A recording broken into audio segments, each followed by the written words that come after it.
So this is a mommy-daughter live stream. Impatiently awaited being able to come to Japan. Not my mom. My mom's not impatient. We're the most impatient people. For some things.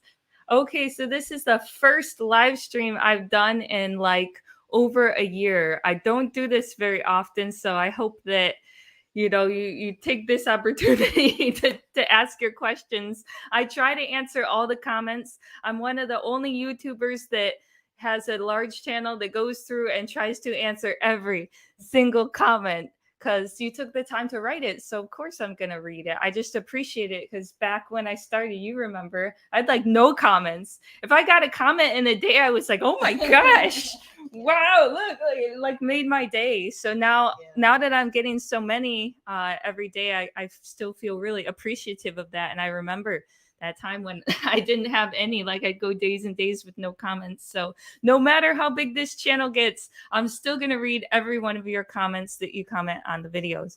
But yeah, congrats on 700K. That's true. Just like a couple hours ago, we passed 700K. Woo! Yeah. I know. I'm excited. I can't believe it. I remember. Milestone. I know. The first 6 months I had like 100 subscribers. So that was a big thing.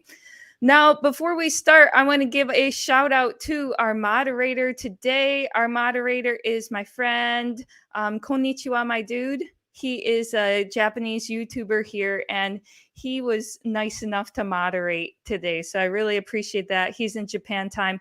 Let's check in on our friend here real quick. Here's Ray. You want to say hi, Ray? Yeah, hi everyone. Nice to meet you. Can we hear you? Okay. I can hear you. Yeah. Okay. Hi guys, my name is Ray. Nice to meet you. My YouTube name is Konnichiwa, my dude. And then I do a tour, and then I do a Japanese lesson, and then I'm having a study abroad program. So basically, I'm having an inbound business in Japan for foreign people who want to study Japanese or who want to come to Japan. Nice to meet you. So thanks, Ray. Thank you so much. And we're going to be talking about language learning. Finally, everybody's always asking me for like tips and tricks and advice on language learning. And I never give any advice. I very rarely give advice. So finally, I'm keeping these secrets all to myself. Finally, we're going to talk about some advice. And later on, Ray's going to come in and give us some advice too, because he was a Japanese teacher. He taught Japanese. Yeah. Right, Ray? Yeah, I went to a Japanese teaching school for 4 years. That was really hard for me to study like Japanese as a Japanese person. So I studied Japanese grammar and other stuff. And I realized that, yeah, studying Japanese is really difficult, but I think it's really fun. It was really to learn grammar as well. It can be a lot of fun. And the grammar is difficult. But the good thing is, like, if you decide to take on another language, like right now, I'm using Japanese to study Korean. Like I'll get into this later, but my big project recently has been learning Korean, and the grammar is so similar that if you know Japanese, like you're already ahead of the game. It's like, buy one, get one 25% off because they're like 25% the same. So yeah, we'll talk to Ray a little later on. He's a Japanese teacher and we'll get some advice from him. But for now, he's just going to be our moderator, and I'll introduce you to my mom some more. So thank you, Ray. Thank you so much. Thank you. Okay. Thank you. We'll get back to you in a minute.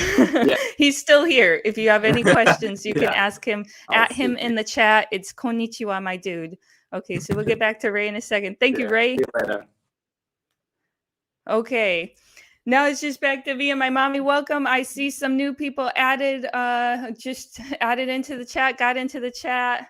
I love you, Oriental Pearl. Do you speak Spanish? Oh, you want to tell them about my Spanish experience, Mom? This will help you if you're feeling demotivated as a language learner, just how badly I messed that up. Well, I think you had 5 years of it in high school and Don't tell college. him. Don't tell And him. we went to Wait. Mexico. Oh, wait. I did not learn Spanish in college, so I'm cleared for that. But the 5 years thing was accurate. Okay, 5 years of it. And we went to Mexico. I think you were 16 at the time. Yeah. And yeah, nobody could understand it. One of the problems is not learning from a native speaker. Well, that's true. That was kind of an issue. It was in school. You didn't really care. It wasn't something you wanted to learn. Yeah. So yeah, you never picked it up. So anybody who says that she has a talent for language, it's the work. It's the work you put in. She did not learn Spanish because she didn't want to. She wasn't passionate about it.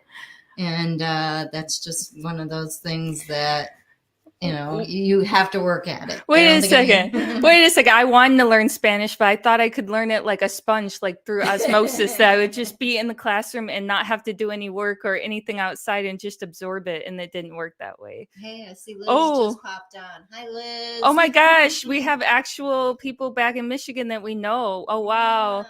Liz, hey guys, it's Liz from your hometown. Love your channel. Wow, Liz is an actual friend of mine from back home and a friend of my mom's. Yeah. So funny. Oh, we got to shout out Jim Ross. Jim Ross is probably one of the top 3 biggest supporters of this channel. He's all over. He's encouraged me when I felt bad about like the last live stream not going well last year.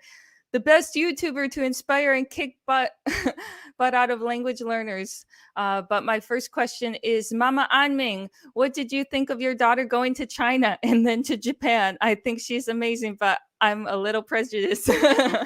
Thank you, Jim. I would say I'm even more prejudiced. I brag about her all the time. Yeah. I think that it was scary, for us to realize that she was going to be halfway around the world. And we grew up when China was closed to people. So it was especially scary that you're going to a country that we had never had any interaction with. It was banned. We couldn't go there. And, we're thinking like these little mud huts you're going to live in. Oh, come on. We don't know. How do you know? If you've never been there, you don't know what it's like. It's a communist country. It was just scary, I think, for us to think that how far away you were going to be. But I think that I just wanted you to be happy. I wanted whatever was best for you. And if that's what made you happy, then I was supportive. My mom has been my biggest supporter for everything. She and thank you for your comment, Jim. Jim is always a big supporter. Jim Ross, isn't that a famous celebrity? There's someone named Jim Ross that's famous, but this is Jim Ross in Canada. And if I get a chance one day, I hope that we can meet up. Actually, I don't know what side of Canada you live on, but I'm gonna do 2 meetups in the United States. The first one is going to be in Phoenix, probably in November, because my mom now lives in Phoenix. And then the second one will be in December in the Detroit area. So if you want to meet up, I love meeting viewers. I've met quite a few here in Tokyo. Like I've done 3 meetups so far, and we had like 20 people, 40 people, and 20 people. So I met quite a few of you guys, and it's been really cool. But yeah, you asked if my mom supported me going to China. She supports everything I do, but my dad is a different story. If you saw the most recent video, and I'm going to post it here again, this is the video where Tommy meets my mom and my stepdad. That's not my actual dad. They've been together for like 15 years. I remember him since I was in high school, but my actual dad lives in Michigan, and he's a very tall guy. And you think her and I look alike, perhaps. Some people say we look alike. The truth is we don't. I look exactly like my dad. They say we look alike until they see him. Yeah, they say we look alike until they see him. Exactly. Okay. Let's look at some of the questions about language learning, because this is the topic today. Is studying N5, so that's JLPT, the Japanese Language Proficiency Exam. N5, the highest is N1. And you have an exam in 1 month. I wish you the best of luck. I'm glad you set that as your goal. That's awesome. Then we have Emily. Emily did this wonderful, bring the fan art, Mom. We got to show them the fan art. Emily is actually here in Tokyo. She's come over to my house and stuff. Like I invite fans over to my house and hang out, and If you support me, I'll be your best friend. Oh, she did these wonderful drawings, graphic design here. And then like I went to one of she did a performance here in Tokyo. Did kabuki. I went to support her because she did such a nice job with that. And if you want to find her, she's on Instagram. So we have these in our living room. They're so cool. Yeah, thank you, Emily. I love that. Yeah, hi Emily. We had fun. Yeah, she hung out and went to karaoke with us. Karaoke. Yeah. So again, a lot of people keep saying, you know, like when I did the videos, that's not your mom. That can't be your mom. She's too young. So how old are you this year? You had a birthday here in Japan. I had a birthday. I know. Turned 55. 55 years old. 55 years young. 55 years young. And she's learning Japanese. So my mom, I think, can inspire a lot of people in that she's trying to learn Japanese, another language, after having no exposure to foreign languages ever. And she's using the Pimsleur method. I saw somebody mention Pimsleur earlier in the chat, that they were taking it on and trying it.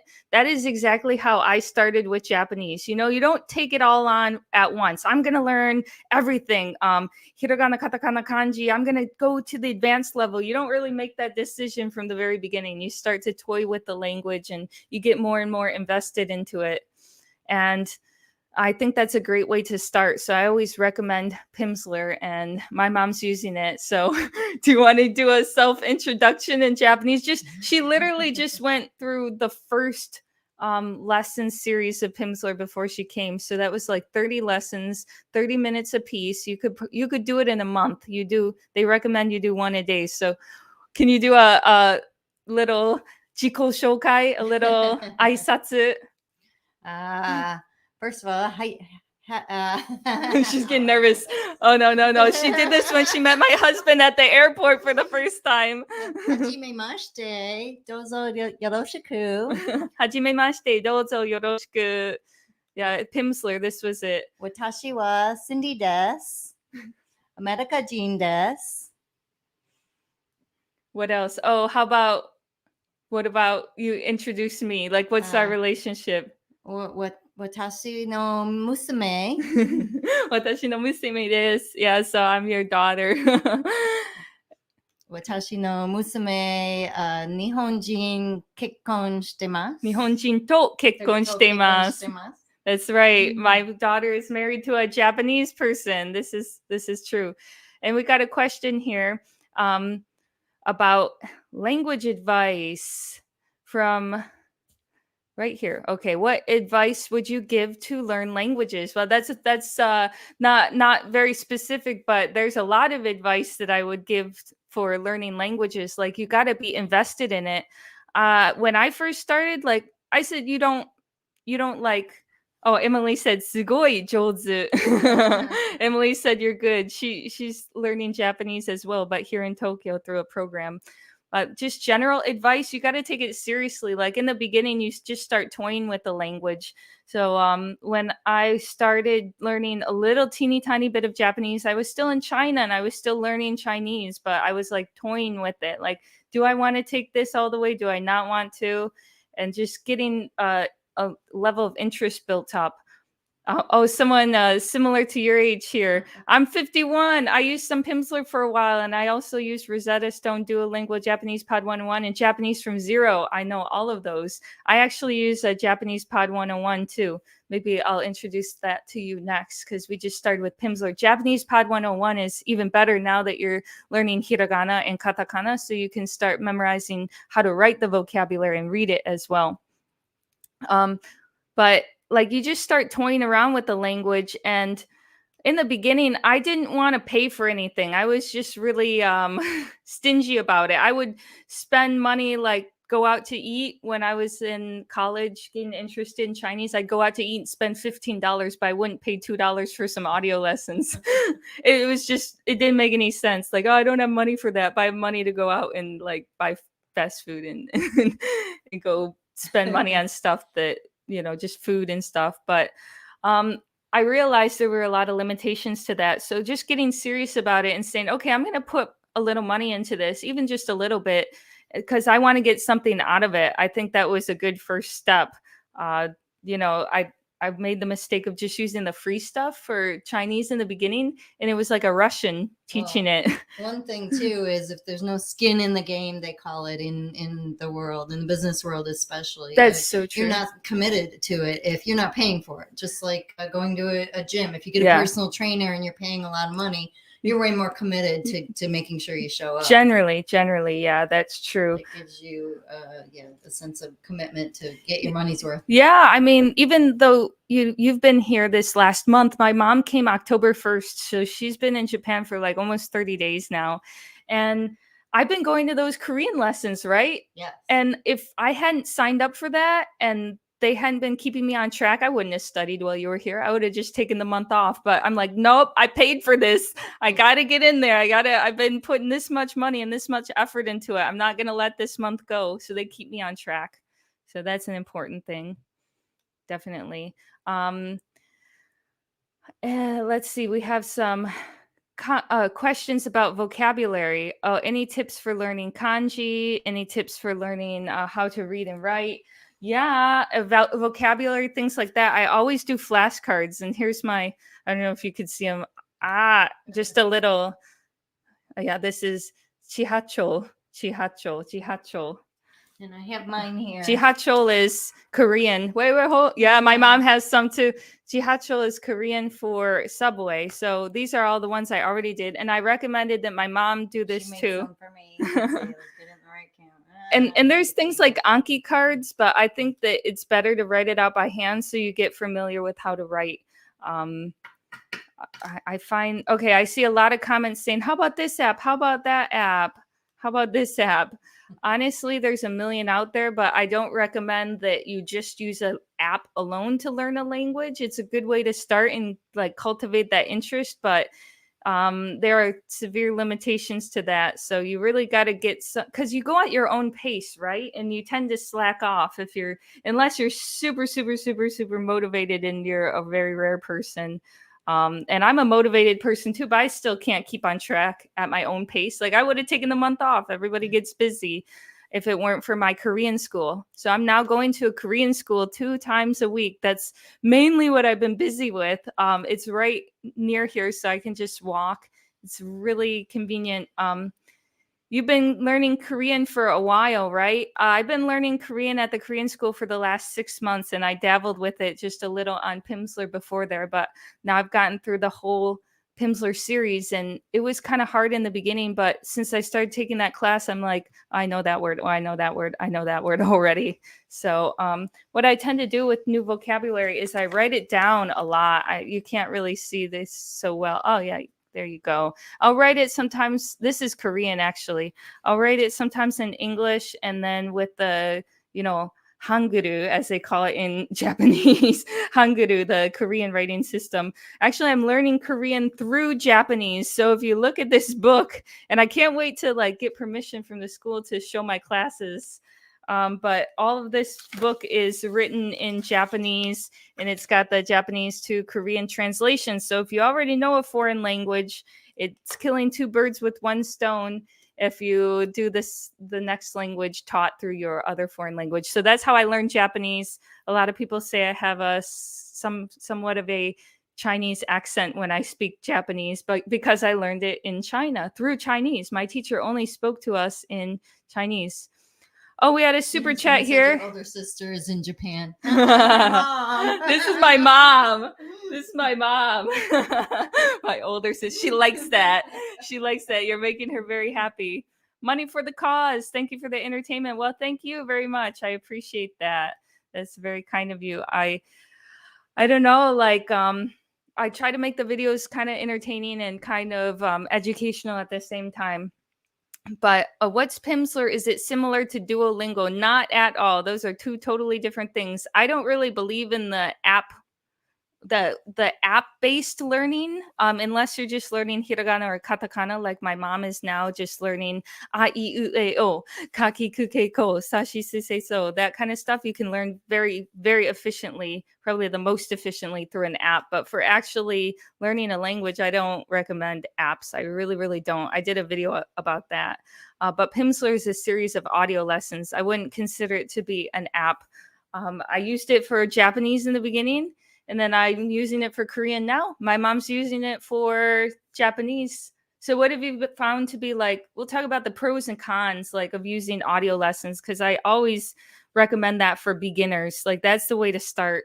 What have been the pros so far? The pros are definitely you can go at your own pace. You can, put it down, pick it up. If you get interrupted, you don't Right. have a classroom setting. You don't feel as pressured to if you make a mistake. You kind of get nervous if you're speaking to somebody and, you just feel pressured to get it absolutely right. Yeah. I would say one of the cons is maybe not hearing the pronunciation right. And, you're maybe repeating it wrong because you're not hearing it the way it's supposed to be, which is why this learning these words, Do you remember the what writing and the spelling have to do you remember it? Putting her on the spot. I say katakana, but that's the other one. That's the other one. I'm learning hiragana. Hiragana. There you go. See. So hiragana. When I first tried, I didn't want to write it, and then I realized that it's so important in the pronunciation. That's everybody. They're like, can I just write romaji, which is just the romanticized version? It's like, no, that'll. I mean, in the beginning, but you gotta get off that crutch. Do you see yourself learning another language after Korean, or do you think that will be it? I just told my mom this the other day when we were eating at a restaurant that I wanted to learn that country's language. And she was kind of surprised because we had been there together. We've traveled in Asia quite a lot, her and I. We went to China together. We went to Southeast Asia. And the next language I was thinking of is just a really logical step. And it is Vietnamese. If I were to take another language on, it would be Vietnamese. But I'm not completely committed to that. Like I said, you just kind of dabble with it first. So I'm focusing on Korean because I'm starting to get I'm conversational. I'm starting to develop fluency in Korean after these 6 months. And I'm going to focus on that so that I can get really fluent in that first. And we went to Koreatown yesterday, and I was kind of scouting out because once I get back, I want to make some videos there. I'm like, who could I talk to? Which people are Korean? I don't want to make a mistake and go to a restaurant where there's no Korean people working. Yeah. So I was scouting out, but that's the plan. Oh, hello from Akron, Ohio. Hey, Ohio's in the house. We got a comment. I swear the other day it must have been from Ohio. This is a nice person from Ohio, but do you remember that comment? Yeah, it was something like, why would he go to Michigan? Well, because my husband's going to Michigan. It's like, of all the states, why would you pick Michigan? And I was like, did someone from Ohio write that? That sounds like an Ohio comment. But here we have a nice person from Ohio, so that's good. Memorizing vocab in Japanese, it's just like memorizing vocab in any other language. So when I make these cards, well, this is Korean, but I'll write you would write the kanji or hiragana, katakana, whatever you want. You should probably learn the kanji as well. This is Korean though. And then I write that on the front, and then I'll write the romanticized version on the back. And that's how I do most of my vocabulary. And I go through it like that's my strongest point. It's always been my strongest point in every language. I just know a lot of vocabulary. And that is from making these cards. And then I put them in a spreadsheet. And a lot of times you have to be careful with the pronunciation. I had so much trouble with this word in the beginning, this Korean word, Chonghwa Bono. Chonghwa Heyo, this is a phone number, make a phone call. I kept getting it wrong. I kept pronouncing it wrong. And you've had issues too, where you just be a little bit off. My mom said, instead of hajime mashite, like hajime mashita. So if you're a little unsure about the pronunciation, you can always put that, you have that database. So you take your word out of the Word document that you've created and you put it in Google Translate. It'll just read it for you. And then you'll fix those mistakes. Um, Somebody asked, did you pass level 1 of the Korean proficiency test? I have not tried to take the Korean proficiency test at this point. You know what I did with Chinese when I did HSK? It's called 汉语水平考试, which is a Chinese proficiency test. I just took the highest level. I hate tests so much. I just skipped all the levels. It usually goes 1, 2, 3, 4, 5, 6 with Chinese, and Japanese is the opposite. N5, N4, N3, 2, 1. I just skipped it all because I hate tests, and I just took the hardest one when I was ready. It was literally took 3 years. I took it 3 years after I started learning. Yeah, so if that's your goal, that's great. But I don't think my mom wants to take any Japanese tests.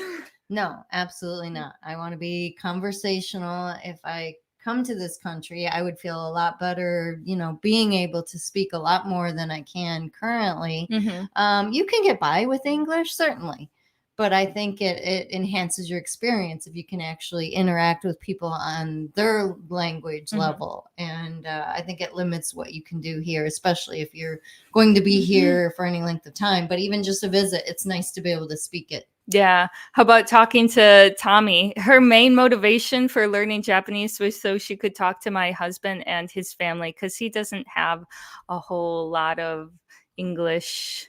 Yeah, he's not super fluent in English, but he knows enough to like have a small conversation.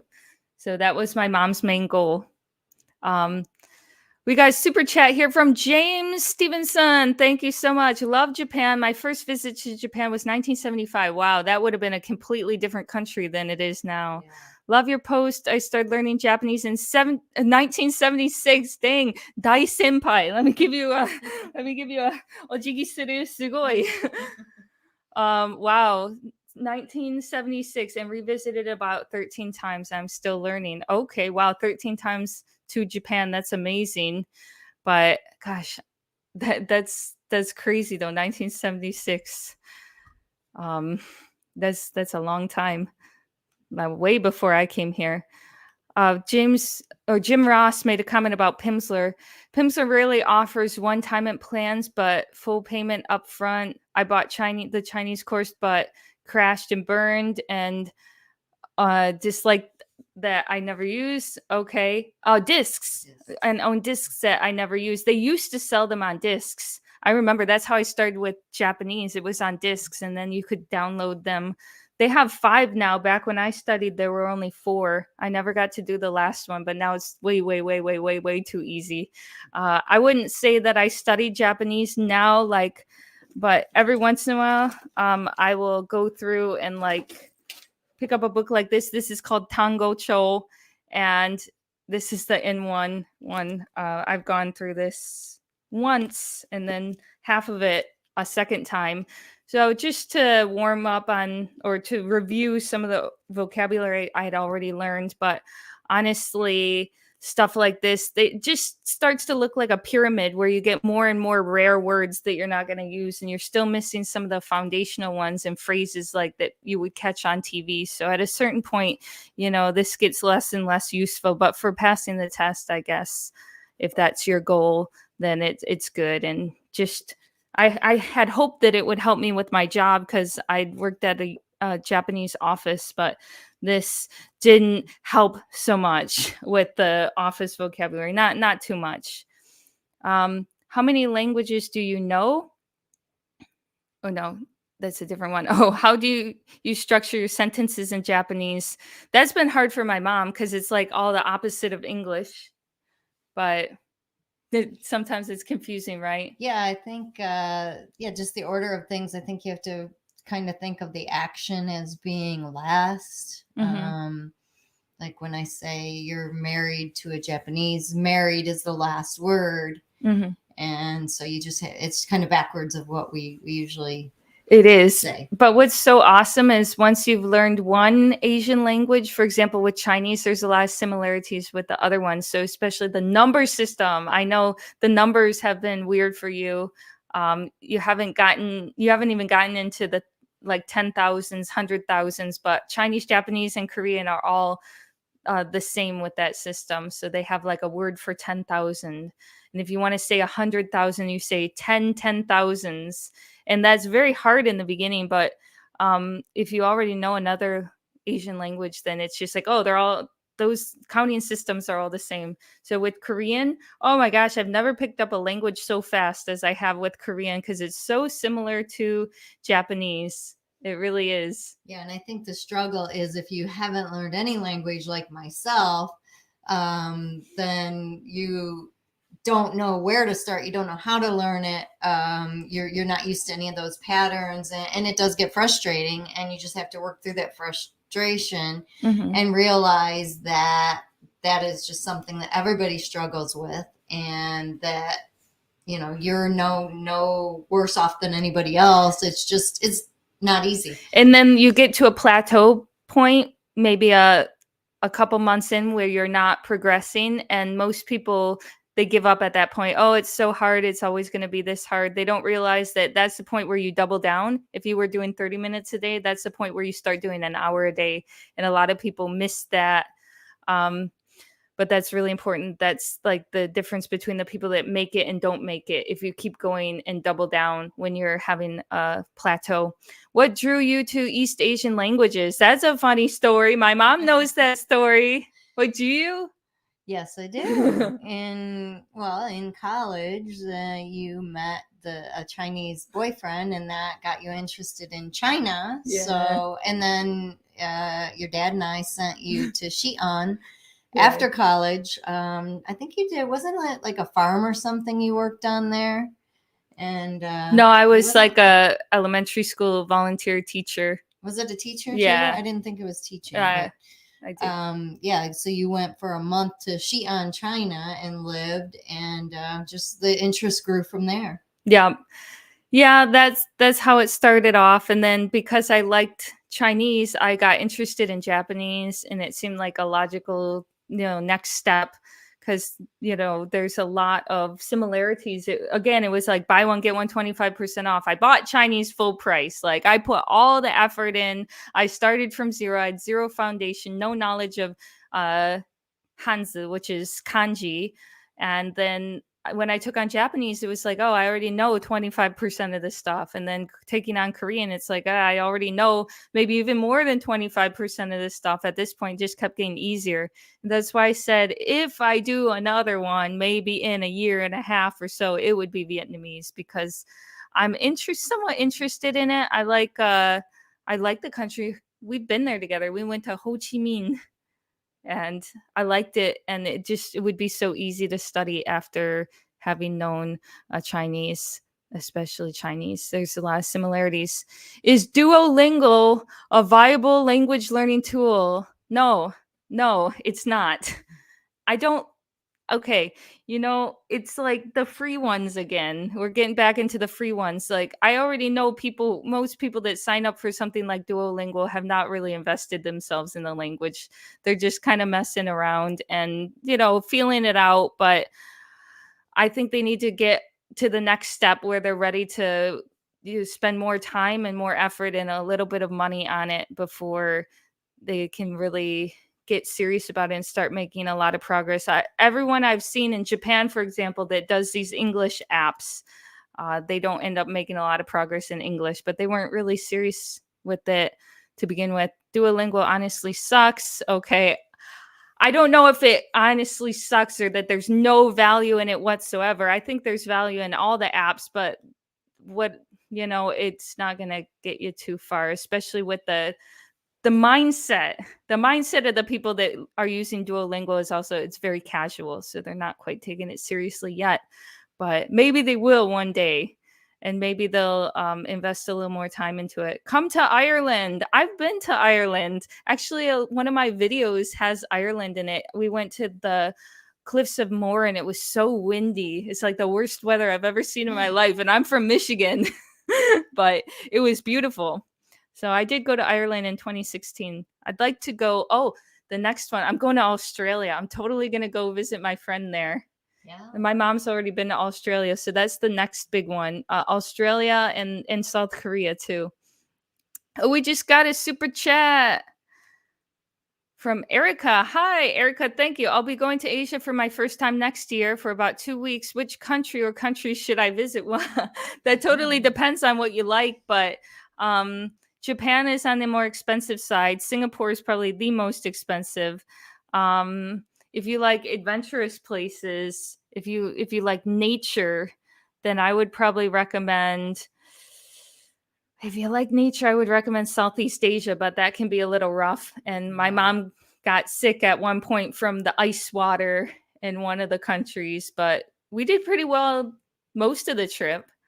Yeah, it was surprising because some of the food we ate that we thought might make We're us totally sick fine. didn't, and it was the ice in a Thai iced tea Yeah. at a really kind of fancy mall Yeah. restaurant that we wouldn't have never expected. And Yeah. it just be prepared for that. Yeah, just be careful with the Or stay safe food. and be in Japan, and it's just it's more expensive. It's more comfortable for sure for most people if you've never been to a foreign country. Right. Someone said Thailand. Our moderator just said the obvious one.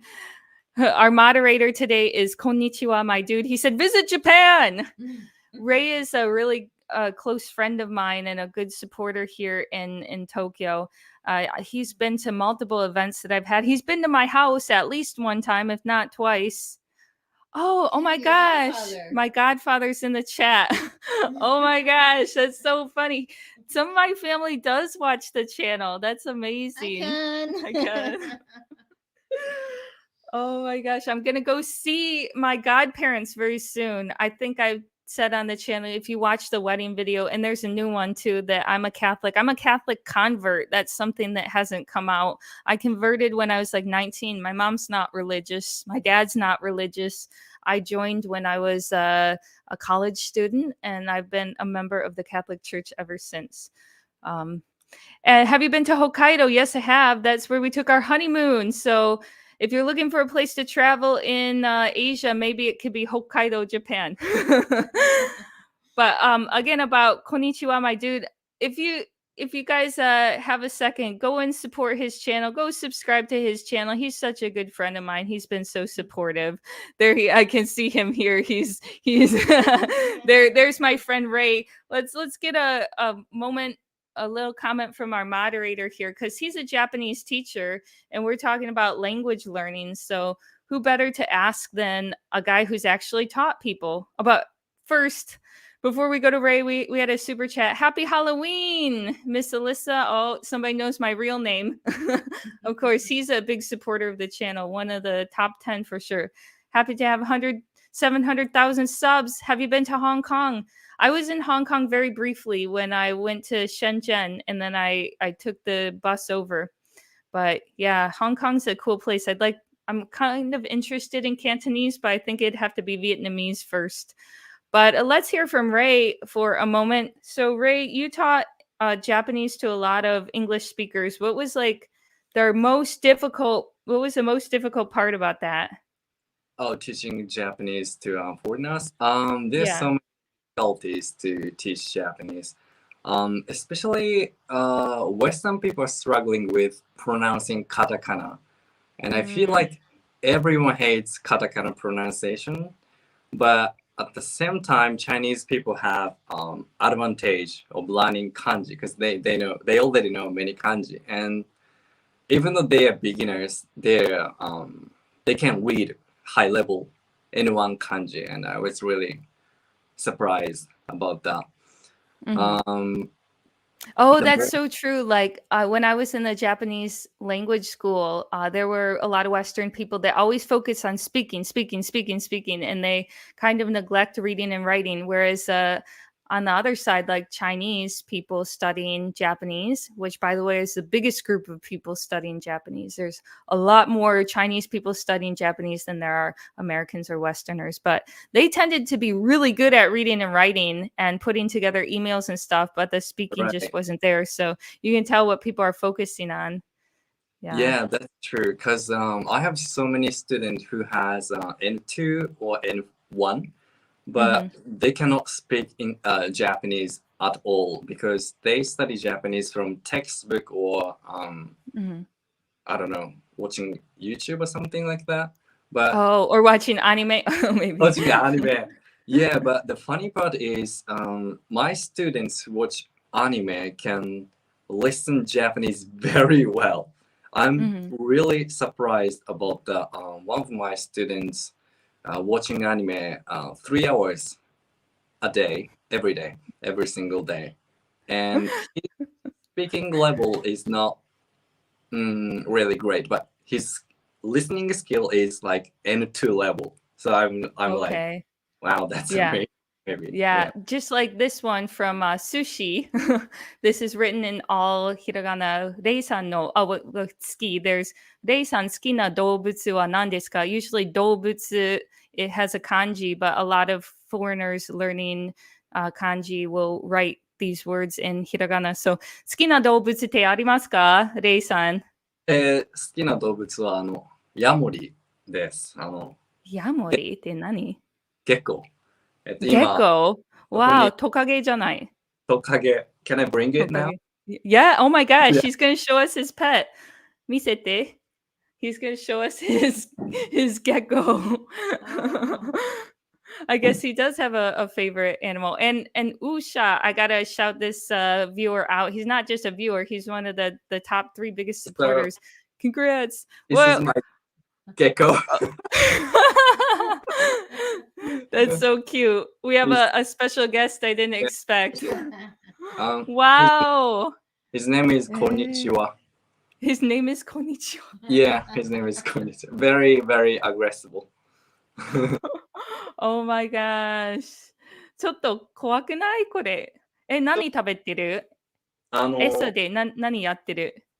餌は、ウー餌パーはこれ。ルーパーって知ってますか？知らない。ウーパーペットいないから。あ、ペットいない。ペットいない。ペットいない。今、タワマンに住んでるから、まあ、飼ってないから今、賃貸だから、ね、ペットはダメ。特にね、猫とか犬とか。I don't have a pet because the place we're living in doesn't allow pets. Landlord, yeah, he doesn't want pets. What about like gecko or small animals? Maybe I could get away with that, but then I travel a lot, so I'm gonna make Tommy clean up its poop. Yeah. That's right. Yeah, it's really nice to have a pet. We got a question from Jim Ross. Anming told me that you need to put in a couple hours a day. I've enjoyed being in Japan, having to converse in Japanese, improved my ability. My reading ability kept me from understanding much. Yeah, that's a totally different skill. You know, I've met so many people in China that just learned Chinese kind of on the street with their friends, but their reading ability tended to be really low or non-existent. So that's a separate skill. Don't think that just because you learn how to speak well or pronounce things well, that automatically translates into being able to read and write. With me, with Korean right now, I write these flashcards and stuff, but when they ask me to read from the textbook, I'm so bad at that. And then the teacher will repeat it out, and I can repeat what he says very fast, very fluently. But when I go to read it, it's just I haven't practiced enough with it. So practice makes perfect. That you'd have to take time away from what you're doing with speaking and take an hour or so to learn to read and write, because as my mom's finding too, it's a totally separate skill. ウレイさんは今何語を勉強してる？英語以外。英語以外、この間、スペイン語を始めました。本当？すごいね。なんでスペイン語？なんでスペイン語を勉強しようと思った？僕のお客さん、ゲストで、スペイン語を話す人が多いんですよ。だから、なるほど。コロンビアとかスペインとか、南米の方。南米ですね。だから、ちょっと自分も勉強しようかなと思って。すごいね。難しい。まあ多分発音はそんなに難しくないと思う。日本語と共通点が多いからね。発音はなんかちょっとカタカナを話す感じかな。そうだね。確かに。それで全然大丈夫ですね。So Ray is now taking on Spanish, and I failed at Spanish, but a lot of Japanese people say that the pronunciation for Spanish is not that hard, because it tends to end in a vowel, like that I, E, U, A, O kind of thing. Most words end in a vowel, which is good for, it sounds like katakana. We have a question here. Some tips for passing N5. Do you have any tips for passing N5, Ray? Yeah, I have so many. If you want to only pass on JLPT N5, actually you don't need to practice your speaking skill. I think that's a very good thing for you. Also, Right. yeah, right. You can pronounce things completely wrong and still be able to pass this test. It has nothing to Yeah, do with your ability to say anything at all. yeah. Also, one more thing is good is because if you get 50%, you will pass the JLPT N5. I think it's really kind for Japanese learners. Well, first you need to finish hiragana, katakana, and study all N5 kanji. Because N5 kanji is not that many. I think there are 100 to 200 kanjis, so they're not many. Yeah, I feel like if you study 6 months Japanese, I think you can pass JLPT. I recommend you study with Genki textbook. Oh my gosh. I had that one in the very beginning. In the very beginning, yeah. Was it good? I had never found a textbook that I was completely satisfied with Japanese. I definitely found a series in Chinese that I loved, highly recommended. It was the Beijing Language and Cultural University series that they had was awesome. But with Japanese, I wasn't completely satisfied until I went to China and I found a book that was written for Chinese people that was really good at teaching Japanese. But as for an English one, I can't recommend anything because I wasn't Really? quite satisfied. Yeah. So how did you study in the very, very beginning without textbook? I had a textbook in the beginning. I just didn't like it. I didn't like You any just of the textbooks. I tried Minna no Nihongo. I tried Genki. I tried a couple others, and I wasn't 100% satisfied with any of those. The best one I ever found was a book I can't recommend to everyone because it was written in Chinese. Somebody says Chinese books are better. Well, I have to agree with that. And the Chinese language school in China was really good, and the Japanese language school in China was really good. But when I came over here and got on their program, that was a little harder. Somebody asked a question in Chinese: 我的阅读能力比口语能力高，跟别人聊天让我可怕. So somebody said their reading level is higher than their spoken level in Chinese, and speaking to other people is scary. Well, I imagine so. That's the case for a lot of people. Especially Chinese people learning Japanese. But here we have a Western guy learning Chinese, and his reading level is higher than speaking, which is kind of rare. And he's writing 繁体字, which are traditional characters. So good for him. That's cool. But perhaps, Jason, you spent a lot of time focusing on reading and writing. You didn't talk to a lot of people. So maybe Hello Talk would help. That's how I met Ray, through Hello Talk. Yeah, oddly enough. Let me read this one from Frank. Definitely top 5 here. We got all the real big supporters of the channel. Frank, thank you for the super chat. He's also on my Patreon. One of the maybe 30 people on Patreon, but they're a loyal 30. They're my favorites. I love them. They went out of their way because I never advertised for that Patreon. They actually went and found it. I'm going to use your link for the 7-day free trial of Pimsleur to learn Spanish. That's awesome. They have like 50 languages. So I could even use it for Vietnamese when I take that on. Sounds like a great idea to try out first. Maybe I can make it down to Phoenix in November. Oh, well, it says Frank in Vegas. So maybe he's in Vegas. Yeah, you can my mom will probably go too. Okay.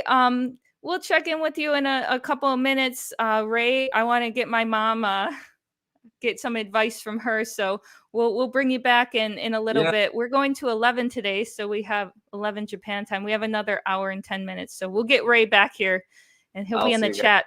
He'll be in the chat, so you can ask him any questions. Okay. All right. Back to mommy.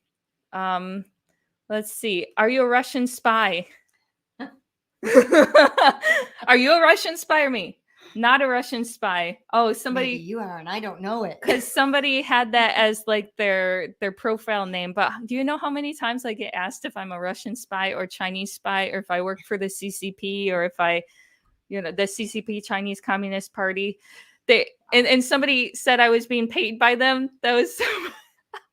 Where's my checks? You're sending it to the wrong address. She's just a regular person. I know. I'm her mom, and I'm just a regular person. That's what you would say. That's what you would say. That's the expected answer.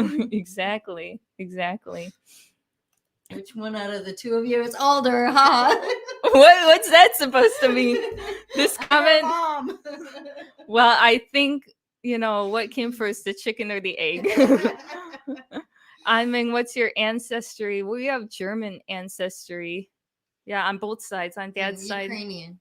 French Ukrainian. A little tiny bit of Ukrainian ancestry. Maybe that's why I always get asked, are you Russian? Are you Ukrainian? But that's just a little tiny bit. Actually, on dad's side too. But mostly German. So let's see. My mom and I have been traveling around a lot here. So far, you went to 11 prefectures. And we took a lot of footage from it, but it hasn't been edited yet. Do you remember all the places you've been to so far? Oh my gosh. All the names are so strange. But you're learning, right? Yes. Yeah. Oh my gosh. No. Wait, not on the spot. I'm trying to think. Can't recall a single one. I know. We went to Shiga. We went to Fukui. Yes, that's a rare one. Not a lot of people go there. And we went to let's see. We went to Osaka. Yeah. And the usual Nara and Kyoto. We went to Wakayama, which I think. Yeah, that's a rare one too. So lots of places. Kanagawa, we went all over the Tokyo area. Saitama. Somebody asked, have you had any interaction with Japanese police? If so, what was it like? I've never even talked to a Japanese police officer ever before. But I remember in China one time I was walking with my Japanese friend and we got talked to by the police because we crossed the road where we weren't supposed to. Or no, we were walking in a street where we weren't supposed to. And that's the only time I ever had an interaction with police in Asia. And they asked for his passport and not mine. And it was just kind of a showing you like who's boss, don't cross here kind of thing. But I've never talked to the police in Japan ever, not even once. Someone asked if we went to the countryside in Shiga. We went to the ninja village. We did. And that was fun. That was our countryside visit. It was cute. It was really cute. There were lots of kids. Before I get to Jim's, we got a question from Hong Kong. Hello from Hong Kong. 你可以看懂中文，很厉害。佩服. Thank you. Can you understand Chinese? Yes, I can. I can read it in the spot. And this is all traditional characters. Why are you doing the traditional characters? They're testing you. 你为什么要学习韩语呢? Yeah, and it's all in traditional characters. Why do I want to study Korean? Because it's really easy if you know Japanese. And I'm interested in Korea too. Like we want to go there. And I'm going to make a lot of videos there. I might go to language school there. Jim, my goal is to be functional in Japanese. I don't care about reaching any official level in Japanese. A lot of people feel that way. So I'm going to have to check out Ray's lessons, on the hunt for lessons in person right now. That's a good idea. Ray's a great teacher if he's still teaching one-on-one now. And then there's group lessons that are offered. I was going to recommend that to you because you're not going to find a Japanese school in Phoenix. Maybe at a community college, they might have some courses, but you'll have to drive far. So there's online like group lessons. In one of the links is Japanese Pod 101. And I would recommend that for sure. What do we have here? この人は台湾の人? 台湾人ですか? No, I don't think that anyone from Taiwan has asked us any questions. It was people from Hong Kong. I would really like to visit there again. I'd like to go to Hong Kong again and mainland China. But the next place I'll probably make videos at anywhere close to Chinese speaking would be Taiwan, because they are now open to foreign travelers. I think there's only a 3-day quarantine or something. So that would be really, really cool. Here's a good question from James. Is Tommy scared of the wildlife in the US like bears? He went to Hokkaido. There were actual bears. We went to a place called Shiretoko, which has more bears than most areas in the entire world, like per square mile or per square kilometer. It's a lot of bears. I don't think Tommy's scared of anything. He wants to take a public bus in Detroit. So he didn't know that, well, number one, I don't live in downtown Detroit, and number two, you don't take the bus from the airport. Doesn't go anywhere near there. No, and he would be lost. He would have a tough time. Tommy is scared of like everything but real things. He's scared of ghosts. He's scared of gross TV shows or horror shows or something like that. Yeah. So Tommy is funny. He's actually climbing Mount Takao-san right now. So he's out of the house, and it's just me and Mom, and we were spending time the other day playing video games, playing a lot of Mario. Yeah, exactly. We played a lot of video games. We had some of my friends over. Bears are my favorite animal, says Emily. Well, that's great. Don't give them a hug. Go. Somebody said 8 Mile. We don't know Eminem. I've never seen him. I lived near 8 Mile though. Yeah, you did live near 8 Mile for a while. You lived in Ferndale. Yep. Yeah, if anybody knows that, any Michiganders out there, that's where we were. Taiwan is a great place to visit, says somebody. Yeah, I used to live there. Everybody always asks me, have you been to Taiwan? I lived there. I worked there. I worked for a Taiwanese company. I didn't get to visit you there. That's one place I wish I would have gotten to visit. You would have liked it. You like islands. You like warm places. So you would definitely like Taiwan. Will we have another one in Chinese? 打字中文我已经很厉害了，但是说不好，说得不好。So I could tell this was written by a Chinese learner, someone learning Chinese. Heidi, that's okay. If you know how to write Chinese, you've clearly spent a lot of time. 听不懂英文. Somebody said they don't understand English. Well, this stream is going to be a little difficult. 如果这个直播里面有听不懂英文的人，就没办法了，因为这个全都是英文，不好意思。这一次我们不说中文，我们要说日文和英文，95%就是中文，就是英文。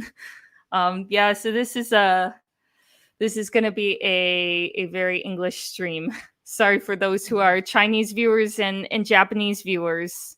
Yeah. I see a lot of Go Blue. Yes. Go Blue fans. Go Blue. Yes.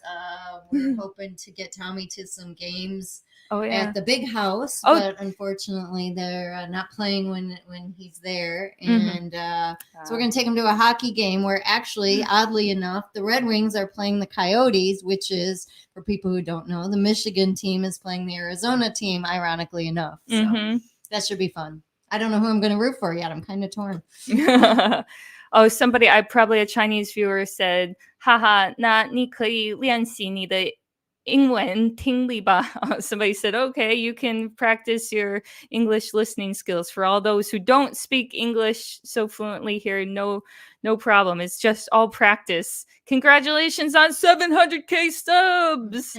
I know. I was so happy when I saw that. Like, you hit some big milestones recently. I know. 100 million views. That was the biggest one because I have a lot of difficulty getting people to subscribe. A lot of difficulty. I can get the views, but my channel is like 80% dependent on the algorithm with YouTube. I don't get a lot of people that have the notification bell on or have subscribed. They watch casually, but if you're one of those people, I hope that I can earn your subscription today because it's really an ongoing problem with the channel because I have to rely on the algorithm so much, and it rewards really stupid things. Have you ever seen some really stupid, like bang your head against the wall, stupid videos on YouTube? Like especially like the TikTok ones, the Japanese guy that puts like Mentos in his nose and does all these stupid pranks. Yeah, well, that's what it's too bad. that's what the Encourage him. that's what the algorithm rewards. Don't you know, the stupid repetitive kind of stuff? And I'd like to do different videos, and I think you'd like to see different ones and see more. So we just got to get more people to come over to our side and subscribe, and that'll make it so much easier, because right now it's way harder than it needs to be. Okay, omedetou on your 700K subscribers. Thank you, Jennifer. Oh, Jennifer's a fan of Sam's channel too, I think. I've seen her on Sam's channel quite a bit. My mom met Sam the other day, so that was cool. She met a lot of my friends here, and he came over to our house and hung out, so that was fun. Does Tommy want to try American food like hot dogs or hamburgers? They have that in Japan. The funny thing is, he thinks that's all American food. There's nothing but hot dogs and hamburgers. He needs to have like real, like American food, home cooked food. So he's going to be there for Thanksgiving. Yes, he'll get a home cooked Thanksgiving dinner made by my dad. Yeah. He's a really good chef. Yeah. My grandpa's like already 80 years old this year, and he's still making Thanksgiving dinner. So we're going to actually film Thanksgiving dinner. It should be really fun. I'm looking forward to it. Oh, we have a lot of people putting we have a lot of people writing in Chinese here. Oh, this one's 简体字, so this is simplified characters, if you can see the difference. 我会说一点中文和日文，但是你为什么选择你的名字 Oriental Pearl? Well, that's a simple one. Why did I choose Oriental Pearl for my name? It actually doesn't make sense anymore that I chose Oriental Pearl for the name, because it was supposed to be a channel in Shanghai. I was living in Shanghai where they have the Oriental Pearl Tower. I was going to give a tour of my college campus over there. I was going to make the whole channel based in China, about China, with a little bit of Japan and a little bit of other countries. And then I ended up getting locked out of there. And now the channel name doesn't make as much sense as it did before, because I was in Shanghai where that tower is. But I was like, well, I'm going to keep it. And there were a certain number of people that were triggered by the channel name. So just to spite them, I have to keep it forever now. I have to keep it forever. You can do a real quick Google search and find that Oriental Pearl is the name of the most famous tower in Shanghai. Like they call it the Bund. So on the Bund where the river is, that's the one with the two circles. It's like, if you saw it, you'd know it immediately. Just look up the Shanghai skyline. It's that funny looking building, but it's like the symbol of the country. So that's why I chose it. It was supposed to be more Chinese centered, but since I haven't been able to get back there, it's become a very Japanese centered channel. But perhaps soon we'll get over to Taiwan to start and have some more Chinese language videos going out there. Well, once you built a brand, you don't want to change it. Well, that's true. Your brand now. That's true too. That is true too. Linda Taylor, thank you for your super chat from Indiana. How are you going to keep up with all the languages? And do you ever start to forget what you once knew? Do you have Korean friends to practice conversations to keep going? That's a great question. If I were in America, I bet I'd start to lose some of my skills in different languages, because I just wouldn't. I don't have 3 hours a day to study every day. And I'm lucky enough that I live here, and Chinese and Japanese are kind of a given. I don't have to do much maintenance with those. I have enough Chinese friends, and I have a Japanese husband in the house, so I don't have to do much with that. But Korean, I've had to keep up with that more. So I'm just lucky enough that I live here. Chinese is a part of my life. Japanese is a part of my life, and I can make time for Korean. But to do all three of those would be really hard. In English, I don't think I'm ever going to forget that. I call my mom every week, right? We have like 2-hour conversations. Yeah. We do. I'm her only daughter, so the only child. Yes. I'm my mommy's only child, so one and only. So she's the only one I talk a lot of English to. And I do have 2 half sisters who you'll probably see in the next video that are my dad's children. So that would be cool. They're really young too. We got lots of questions. 你喜欢运动吗? Do you like to exercise? I was exercising hardcore last year, and I took like a 3-month break from YouTube. This kind of goes back to I'm very happy to have 700,000 subscribers, but it's been an uphill battle. And at one point, I wanted to quit. I don't think I mentioned this to anybody on the channel. I was going to quit YouTube last year. From about May, I got really down about it. And one of the issues was I couldn't get people to subscribe. And I was so reliant on the algorithm. I had to like do the same thing over and over again. I was getting really tired of that and figuring out why I was having such trouble getting people to click the subscribe button, and getting tired of doing the reaction videos, and I wanted to do something different. So I took like a 3-month break, and then I just went to the gym like 5 times a week, or 3 to 5 times a week. I went really hardcore at the gym. But yeah, that was a low point, but I don't want to quit. I want to keep going. And if I do feel that way at any point, I just take a break, and I usually don't make it dramatic and announce it. Hey, I'm taking a break. I just take a break, and I just take it, or I don't make it dramatic. Like I'm going to improve the quality of videos, or I'm going to start doing different types of videos. I just do it, and I don't make a big production out of it. So we got this question again. Do you speak Spanish? Poquito. No, I can't even say poquito. I recognize some words still. I recognize words. El baño, when that's written, the bathroom. ¿Dónde está el baño? That's the most important thing you need to know in Spanish. And then the next one is uno cerveza, por favor. Yeah, and then you go to the bathroom, then you get a beer, and then you go to the bathroom again. That's all you need to know. Maybe not. Maybe a little more would help. A little more would be useful. Is that your sister? No, I'm her mom. That's really, my I mom. am. I have a young mommy. She's only 55, but somebody said, you look like you're in your 30s. She loves that. You're buttering her up. Good genes. What do you want to get from my mom? Like free English lessons? What are you looking for? No, that's nice though. We've had that like a lot since I was young, because she's such a young mom. So yeah, 55 years old and turned 55 here in Japan. That's right. I'm sure you'll have a good time. But would you ever consider having a fan meet and greet when you're back in Michigan? Yeah, heck yeah. In fact, I plan on doing one in Phoenix. The date's not decided, but sometime in the beginning of November, I'd like to try one. And then for Michigan, I'd like to do a meet and greet like in the Detroit area, probably in December.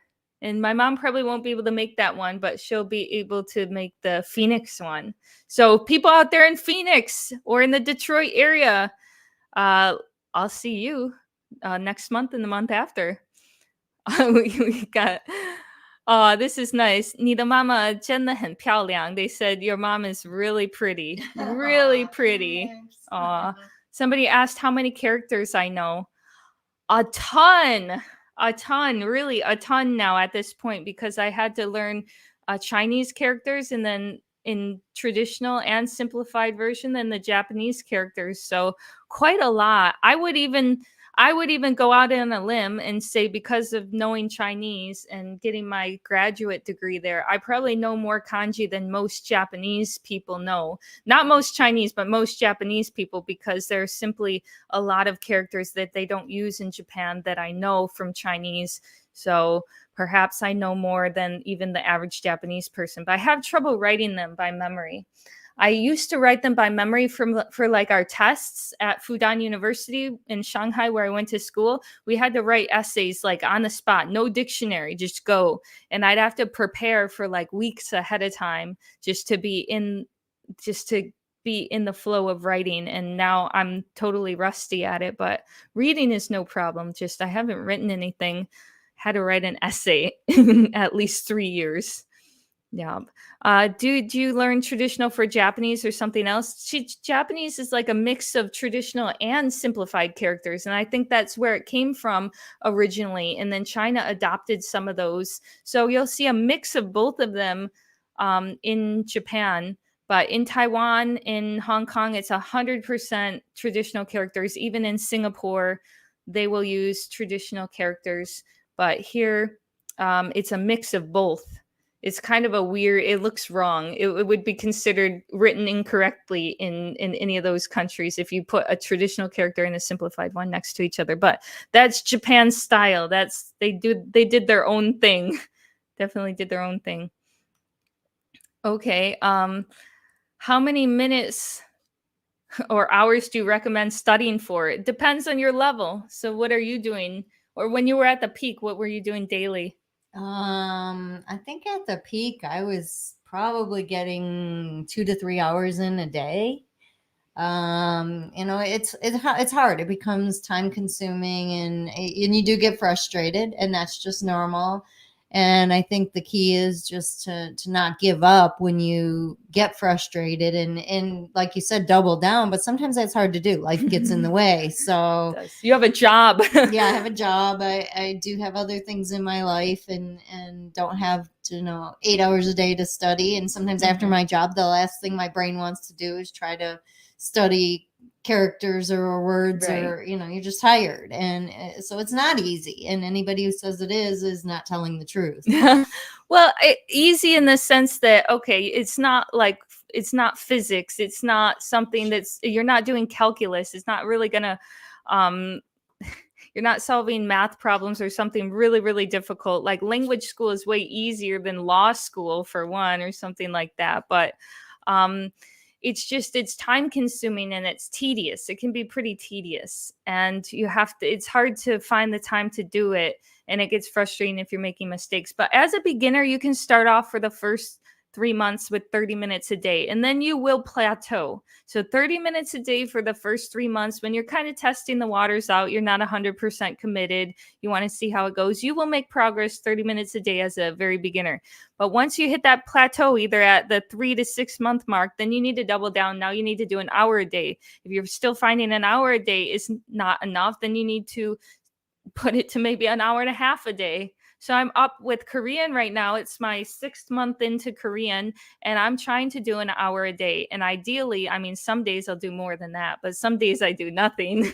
When I'm hanging out with my mom, there were days I did nothing and I felt kind of guilty, but that happens. And ideally, you don't miss days like that, but it happens for sure. And I made so many sacrifices with Chinese in the beginning. All my money that I had extra from teaching that English job when 10 years ago, way back then, I put like all my spare money into language school, especially here in Japan. Literally all the extra money I had just went boom, language school. Language school was really expensive, but I gave it my all. And I had a job at that time too, and I had to make a lot of sacrifices. Like I just say, I guess I can't go out to eat very much anymore, or I guess I can't take many trips. For a whole year, I only went to one place in Japan, like one big trip with you to Kansai. And this is my mom's, technically her second time in Japan. So the first time was 2017. 17, yeah. Yeah. And I didn't take any trips that year because I spent all my money on learning Japanese. But you know what? It was an investment. There was a part of me that thought, I'm never getting this money back. Like when I really sunk a big chunk of change into Chinese and a big chunk of change into Japanese, there was a part of me that was really doubtful that I would ever get the money back. And lo and behold, oh my gosh, was that the best investment I ever made in my life. That's all I'm going to say. And you never know what's going to happen. Stuff comes out of the blue. But I mean, even just working would have done it. I got my money back just with working the job in Japan that needed Japanese. So, above that, the YouTube channel and all that. So it was the best investment I ever made. Jim Ross, if the meetups were reversed, I might be able to make Arizona. Okay. Well, that would be cool. Yeah, it's far and costly. So if you're willing to get out there, we'll hang out with you too. If you drive that far, it won't be just an hour and then goodbye. Thanks for coming. Thanks for taking that big, long journey.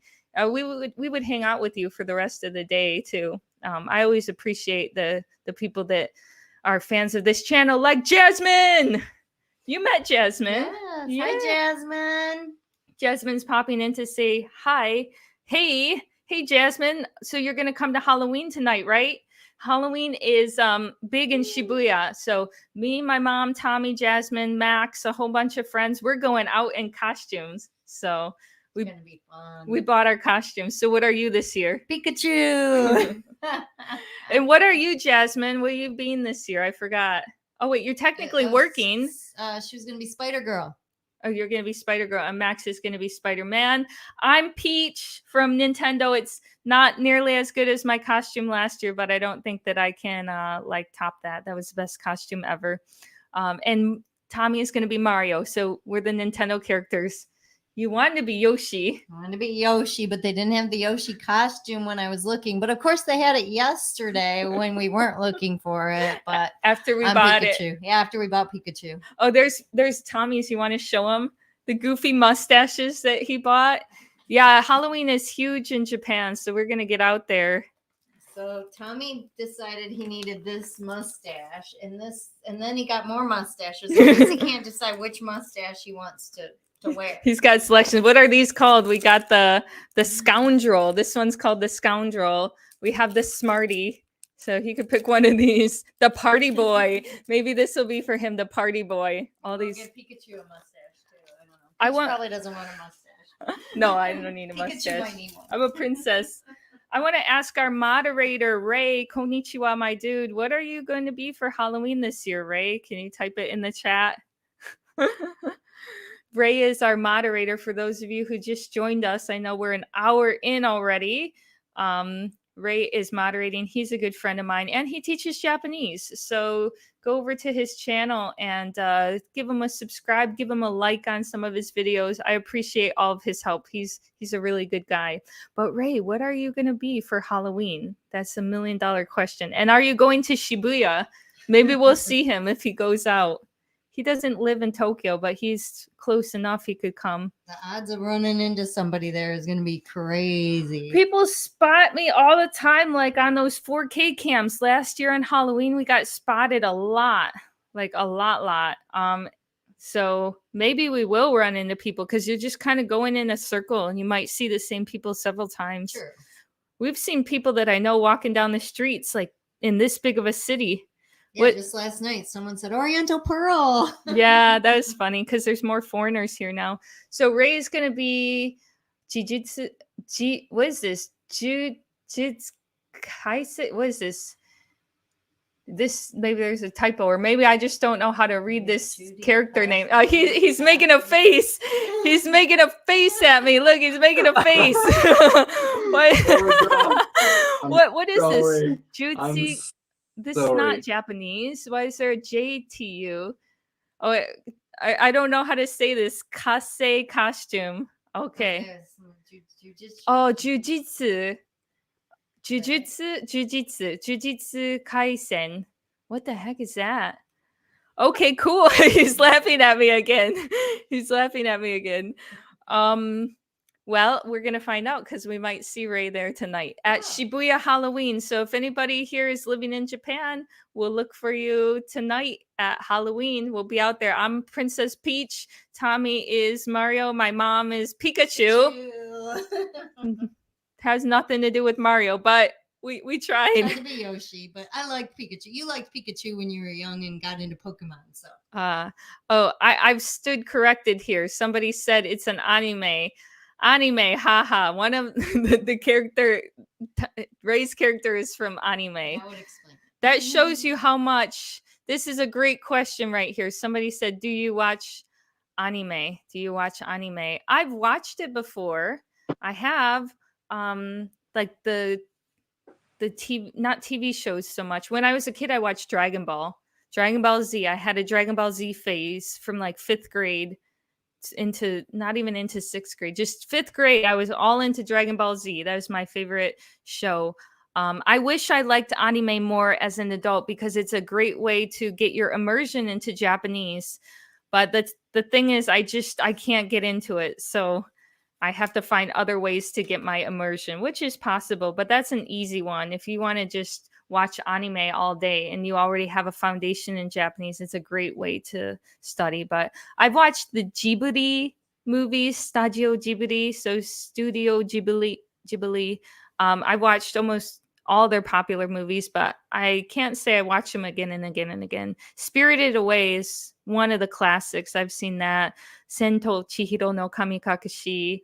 Kuranai no Buta. I hate that one. I hate the red pig one, the crimson pig. That's the worst. And some of the ones people really like, I didn't like oh my gosh, a whole bunch like Rapita. Rapita is Castle in the Sky or something. Oh man, it's classic, but I can't stand it. I like the airplane one. What was it called? I guess I don't like it that much if I can't remember the name. The tennis advantage says he's going to be in Shibuya today for Halloween, and I think he also said he was from Michigan. She. I think. Well, you better go up and say hi. Yeah, okay. you better find us and say hi. Come up and say hi. We're passing out candy. Yes. Oh my I'll get gosh. candy. You want to show them the candy, Mom? Yeah. Let me go get the candy. So this is your motivation for studying Japanese or studying whatever language. We got candy for you. So if you've been studying hard, we're gonna give you a piece of candy. Even if you haven't been studying hard, maybe we'll give you a piece of candy. Oh my gosh. If you know anything about Japanese sweets, these are umaibo. And umaibo are like for kids. They're almost like a giant cheese puff. That's the best way I could describe them, with different flavors. We have the packaged ramen thing. So we're giving this out for free. Cheese puff is not the right description because it tastes much better. It's chocolate. Show them the Tokyo treat thing too. And we're giving out really nice candy as well. So find us and you'll get a free piece of candy. And Ray, you got to get your umaibo. So Ray, our moderator, come find us and we'll give you an umaibo for your hard work today. Thanks for the 2-cent candy. This is one of the sponsors that I've done at least one video for. So we're going to be handing this out this evening too. So this is the really good stuff. They got like a Halloween theme. Oh, this one's the summer one. That's kind of cool.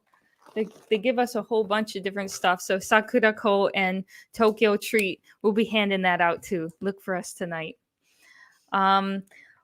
Going back into the language learning, I've been putting so much effort into learning Korean lately that I haven't done a lot of videos. And then, getting more people to subscribe so I don't have to rely on the algorithm. I would definitely make more videos if I didn't have to rely so heavily on the algorithm. So make sure you put your notification bell on. That would make this a lot easier. It's a lot harder than it needs to be right now. But I would ideally like to do one video every week. And I think that's doable, but it's not so doable right now because of the situation. Just having to depend on 80% of the views, 85, almost 90% coming from YouTube recommendations. It's a little hard because it has to be a super viral or trendy topic, or just like when I got married, I got so many comments like afterwards. Oh my gosh, I missed this video. I didn't know you got married. Like, you got married. That's so cool. I did like months later. For people that I know who wanted to see that video, but it just wasn't promoted in the algorithm, so it gets hidden, and that becomes kind of a problem. So I hope in the future I'll be less dependent on it, and I can make a video every week, and I don't have to pick the topics so carefully. We can just be a little freer with it. That would be awesome. And hopefully everyone that's on here right now is subscribed. They probably are. We're talking to 261 of the most dedicated followers. Oh my gosh, somebody wrote a Korean comment. Oh, I'm so bad at, was it Shinu Hangul ka? Oh my gosh, I'm so bad at reading Hangul. I'm just gonna mess this up. Kupohigo. I can't read it. I'm sorry. Can't read it. You pointed out my weakness. I'm not very good at reading Korean, but I did recognize Hangugo. Hangugo ka. So Hangugo ka, Korean language way. Oh, Hangugo ka way 공부 하고 하세요. So why are you studying Korean? Is that right, Esteban? Is that why are you studying Korean? I did not read that very well, but I'm pretty sure it says, why are you studying the Korean language? Well, apparently I need to study a little harder so I can read that more smoothly. Maybe I'm nervous. Hey, that was pretty impressive. Oh, really? I read in Korean, Japanese, and Chinese so far. Testing you and seeing if you really know these languages. Yeah, I need to be tested. I got to prove to everybody. I don't have to prove it. She did get her master's in Mandarin. Yes. No.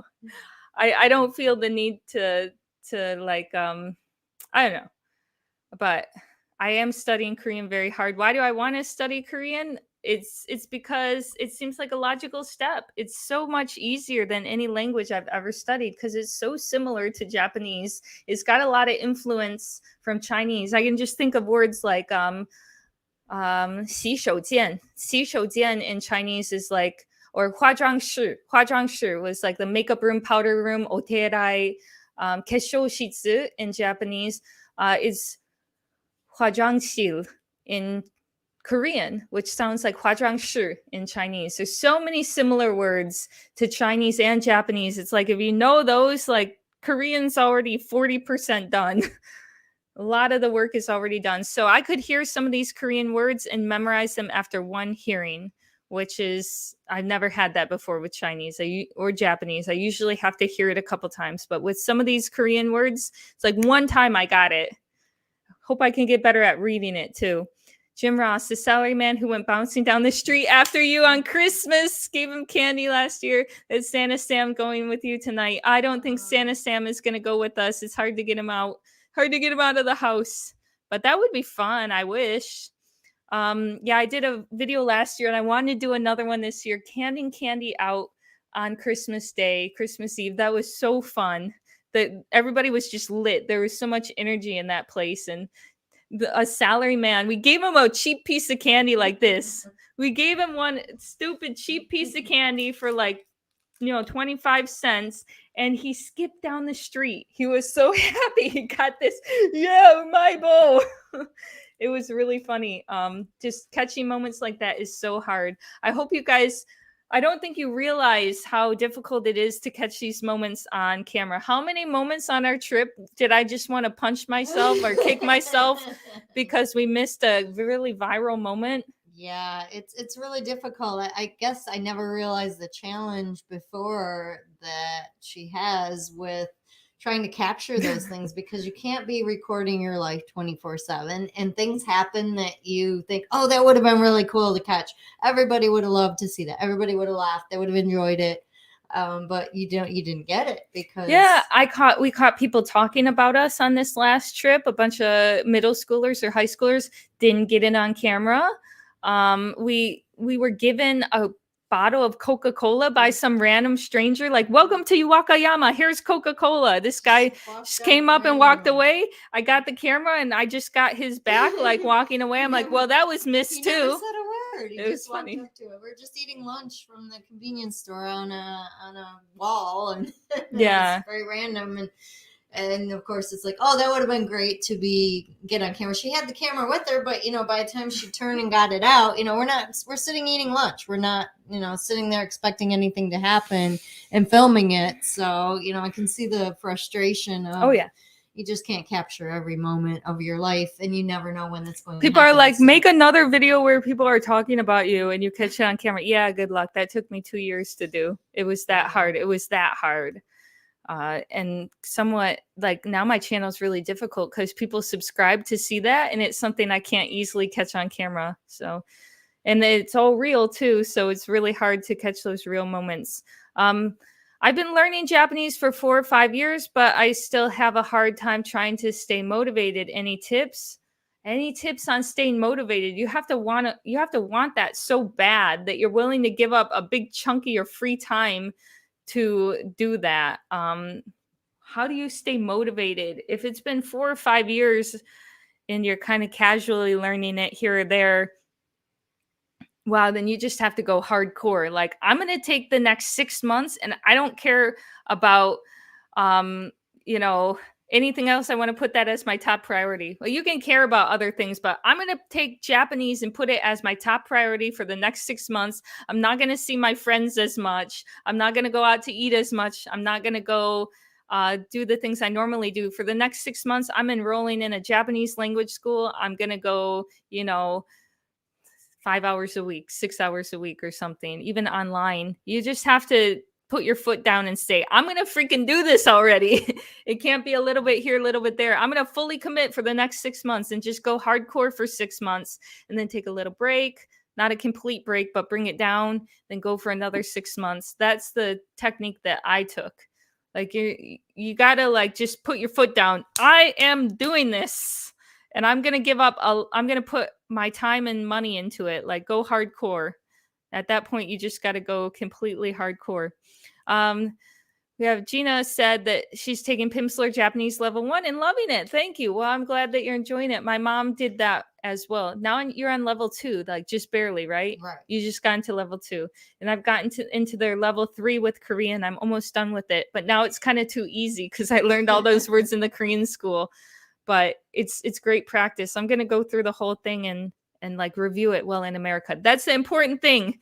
You don't take a vacation. Even when you're on vacation, you're not on vacation. You still got to do your language studies. So you just got to put that as a priority. Somebody asked, is it better to learn a language in school or in your personal time? The answer is both. You got to do both. The school keeps you on track.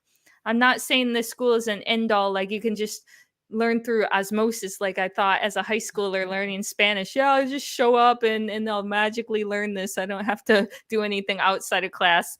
And that didn't work out. You have to do both. You should ideally be doing your stuff in the language school and taking it home and studying by yourself, getting your immersion. My next step with Korean is using Hello Talk, where I met Ray, our moderator. I met Ray on Hello Talk for Japanese. Konnichiwa, my dude. That's where I met him. And my next step with Korean is going to Hello Talk again to make a bunch of friends to learn Korean. So if you're a social person, that works really well. My mom's an extrovert. She's not afraid to talk to people, so that helps her a lot. And in this language, I mean, I went to a nail salon and I got my nails done with, and Alyssa didn't go. And I talked to the nail tech in what little Japanese I knew and got to tell her a little bit about Alyssa and why she's here. And who's Alyssa? There was a name drop. That's okay. Knew your name. Oh, they did know my English name. I go by Anming normally. Anming is my Chinese name, but I do have an English name. Your one fan already said it. So. Yeah, it was already dropped a long time ago. People figured it out. They figured it out. You're not really Anming? Well, actually in Chinese, all my roommates and all my teachers, everybody called me Anming. So it was kind of like my pseudonym for several years. But why don't you have a mic stand? We do. Why don't you have a mic stand, Bob? Because I have no table to put it on. Because we have to sit far away so you can see both of us. Otherwise, if the mic around the table, you wouldn't hear us. Let's just give them the short answer. Amateurs. Amateurs. You have a stand. It is. I'm holding it. The short answer, Bob, is amateurs. That's all. I'll answer your question in one word. Yeah. Oh, Alyssa was said in the wedding video. Yeah, that's right. I'm going to post that in here once again. I think some people missed the traditional wedding video because it wasn't super like clickbaity or anything. It's just kind of like, here's our traditional wedding. Look, my mom met my family for the first, or my mom met my husband for the first time. He met my family finally. And that's that video. I just shared it. So if you'd like to check that out. That'd be cool. Are you going to have a Japanese name? I do, because I have my husband's last name. So I do have a Japanese name, and I did legally change it here in Japan, but I didn't change it on my passport and stuff. And Tommy said he doesn't care. He said, don't bother. That's a big hassle. That's a lot of work. As long as you have it changed here, on some of the Japanese IDs, he's like, that's enough. I'll never change your name. It's so much work. The wedding video was great. Oh, thank you, David. I hope you got to see the traditional wedding. You know, my mom wasn't able to attend our actual wedding in May. She was pretty sad about that. Yes, I couldn't make it. I got in here under a visa before the country opened, but the only way to get that visa was after she had her spousal visa. I got in under a kinship visa. And then shortly after I applied and it got approved, then they announced that the country was opening on October 11th. And so then I'd already had my visa. I was already here. So we tried to do a second wedding for her, but it's the new video that I posted where we're in traditional attire. So she could be a part of it, you know, even though it was actually in May.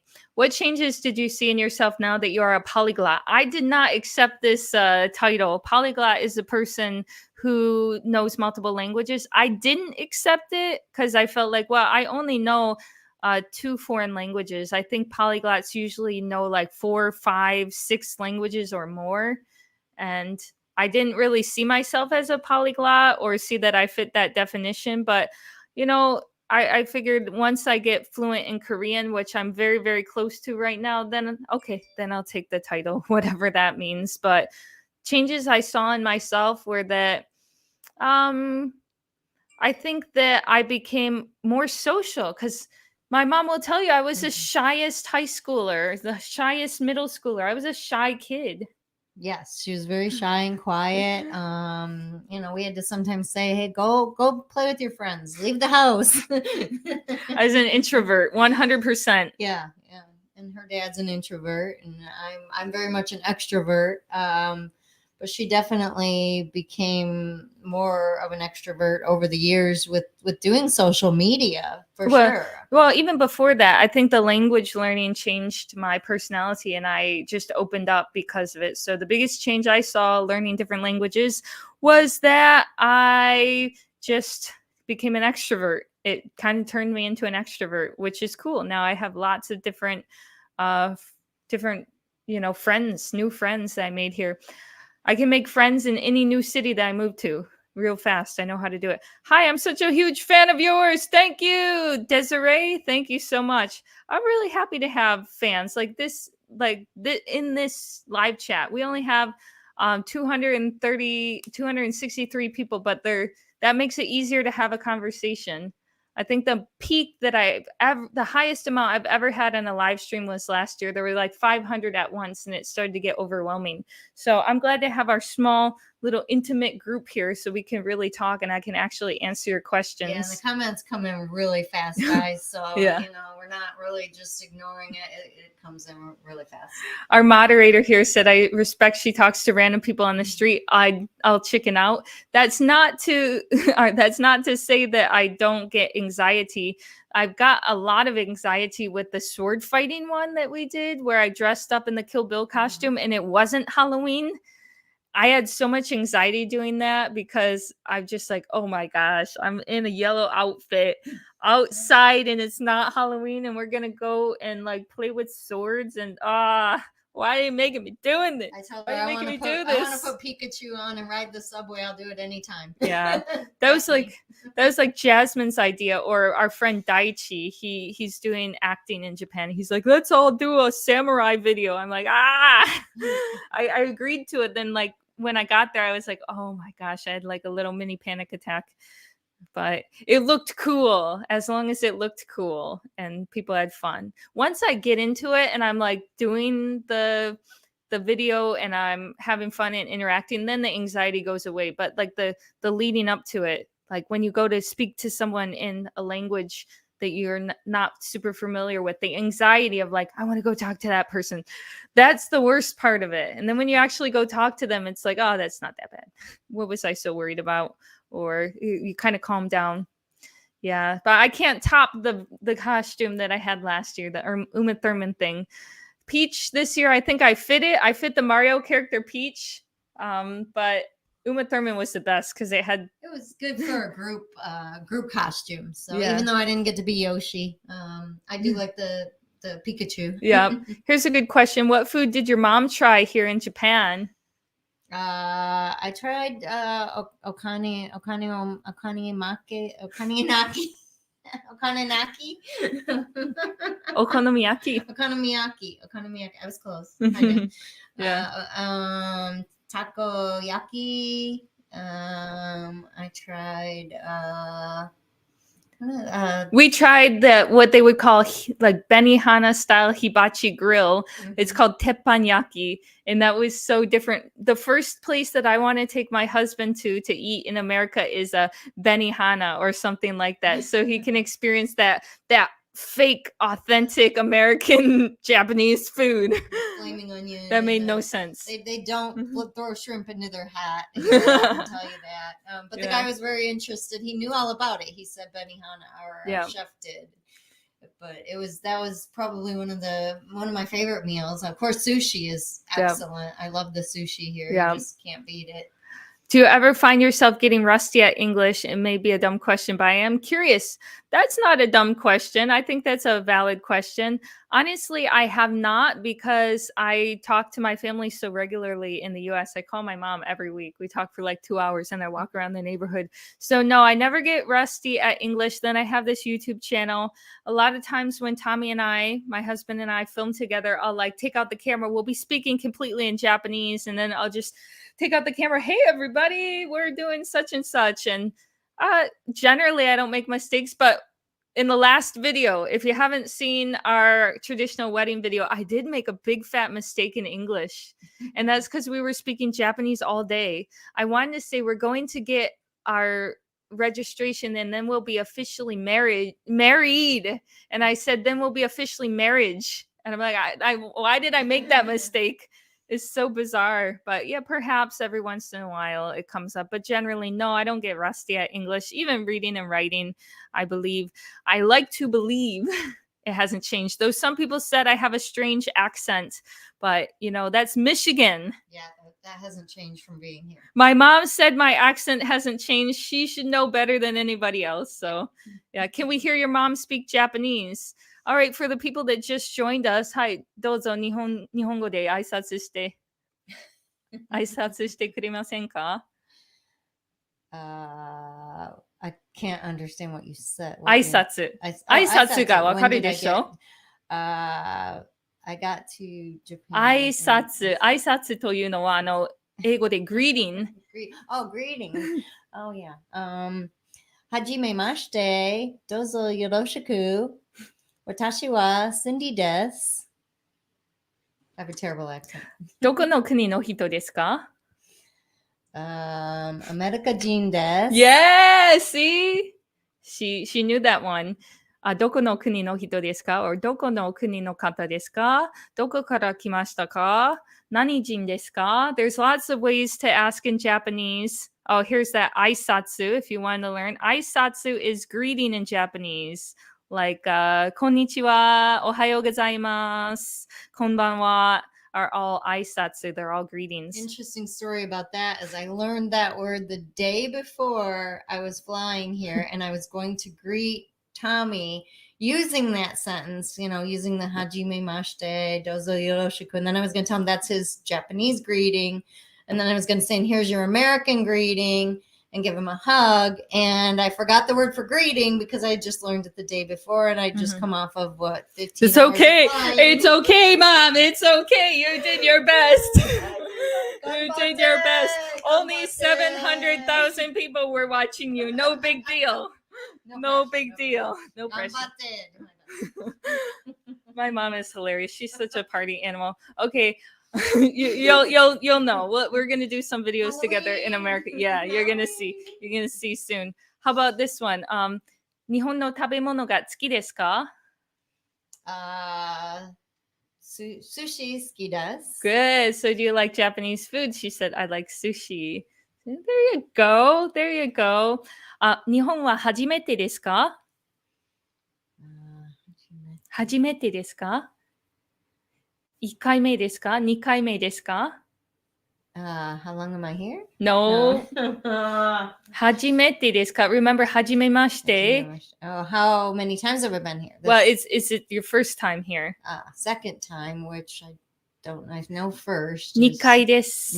What's first time? Suitachi. No, that's the first of the month. First of the month. Oh, that's like 10月1日. That's right. That's the only, okay. いつアメリカに帰りますか? いつアメリカに帰りますか?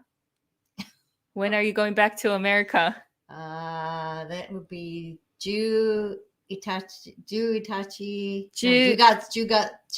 Gatsu. No, Ju Ichigatsu. Mika. Okay, yeah, and she got the Mika right. Yep. Hajimete. Konnichiwa, my dude. Put that up there. Our moderator. Hajimete. First time. Hajimete desu. Nihon wa hajimete desu. It's my first time in Japan. Well, for my mom, it's her second time in Japan. But we can pretend it's the first time just for the videos. No, it's her second time. Tsuitachi. Suitachi is the first of the month. First of the month. That's tricky when I because arrived. you would think it's like day 1, day 2, day 3, which is how you say it in Chinese. You know, 一号, 二号, 三号, 四号, 五号. It's pretty simple. The first, second, third, fourth, fifth. But I did learn to count. So then when I go to months, I learned all that every month. yeah, But then when you go first, second, third, just like in English language, there's it's you don't say one. ordinal two. numbers. Ordinal numbers. First, second, third. You don't say.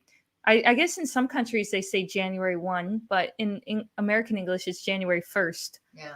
So January 1st, or as she said, we're going to be here until November 3rd. Then we're going back to America, and I'm going back with my mom. I'm going to be in America from November 3rd all the way until after Christmas. So it's going to be a good long time. And for those of you out in America, I hope that I can see you. Hope we can hang out either in Phoenix or in Detroit, because I'll be in both places. Your mom must be so proud of you for speaking multiple languages. I'm so proud of her. I've always been so proud of her. I didn't start speaking multiple languages till more recently in life, but I hope she was proud of me before too. I have a cute story, and she told me when she was, I don't know, 7, 8 years old, she was getting taller. She said, "Do you want me to be taller than you?" I said, "Honey, I want you to be taller than me. I want you to be smarter than me. I want you to be prettier than me. I want you to be wealthier than me, more successful than me. I want you to have everything better for you than I had." So. I'm embarrassed. Oh my gosh. No, I love my mom though. We're really close. So that's why she came all the way to Japan, and she spent 30 days here already. It's like over a month. And I'm the only one that has met her husband. So far. I'm the first one to meet him. Yeah. What's your favorite language to speak? My favorite to speak is still Chinese. I love the sound of Chinese. 我就是觉得中文很好听，不知道为什么，尤其是那个北京口音，还有东北口音，很好听。I like the northeastern accent and the Beijing accent. 东北话，我学了一点东北话，东北话就是一种方言。But like that's more of a Chinese dialect, but I studied a little bit of the northeastern dialect in Chinese. I think that's the coolest. I like Japanese, but I still like the sound of Chinese the most. And some people don't like it, but I guess, you know, it depends on what you like to hear. Some people say French is the best sounding. Some people say Spanish sounds cool. You seem taller than her. Yes, I am tall. People think I'm really tall from the videos just because of the angle, because of the GoPro camera or whatever. But I'm pretty average height in America, like barely. I like to say 5'6". I like to say 5'6", but in reality, I probably don't quite make 5'6", which is something in Chinese. Yeah, I had trouble with xie xie. 谢谢. No, you got the numbers really quickly. My mom was learning some Chinese back when I lived there, but now since my husband is Japanese, it makes more sense. But you know, after Japanese, you can take on Chinese too. Why not? Why not? Okay, let's get another word from our moderator just to kind of close things up with him, because he's been helping us this whole time. He's a Japanese teacher. For those of you who just joined us, we'll get a word in from Ray. How you doing, Ray? Hey, I'm good. I'm just enjoying your live stream. It's nice to see you guys talking. You and your mom. It's great. 今お母さんは日本語勉強してるから何かアドバイスあるの？アドバイスはまずはひらがなを勉強しないと完璧に発音してください。ひらがなをちゃんと発音しないでなんだろう、どんどん先に進んじゃう人がいるんですけど、なんかそこで発音とか間違ってる人が結構いるので、ひらがなをちゃんと。確かに私もそう思う。So, Ray said you have to get hiragana down, and a lot of people will kind of skip it, and then it affects their pronunciation. They end up having mistakes in their pronunciation without it. So for all of those people out there as well who just don't want anything to do with Japanese writing, it's going to affect your speaking as well, even if you're just doing romaji or whatever. You got to get that you got to get hiragana down as a bare minimum. You might not have to do kanji, but I learned it early on that I needed to do that. I was resistant because I thought I never need to write it. Why do I need to read it? But the pronunciation is pretty crucial because they have their R's that sound like D's. And if you're hearing it as a D, and you need that visual to know the true words so that you're really doing kind of that rolling R type sound. It's just very important that, and bueno, we say it like a W, it's really ueno. And until I saw that written, I was saying bueno, and some people don't always catch what I'm saying, and it's ueno. So there is definitely a difference in pronunciation in the learning that the hiragana. Hiragana really helps. Do you have any tips for going to a foreign language Japanese university, Ray? I think you were setting people up with that, weren't you? Oh, any tips? Yeah, I heard, what is it? Waseda University is very helpful. That's where I went. Yes. Oh, I 100% endorse Waseda because I did a foreign language exchange with them for one semester. As a Chinese exchange student, I was a Chinese exchange student there, if that makes any sense. Was it easy to get in the school? I heard like Waseda University have so many foreign students, if it's true. It has a lot of foreign students. I think it's harder to get into the school if you're in the degree program, but I was just an exchange student, so that's got to be the easiest way in. You don't even have to pay for tuition, which was amazing. The school paid for it. Yeah. Did you test or something? I didn't even have to take any tests. That was awesome. Oh, that's good. Didn't have to take a single test or anything.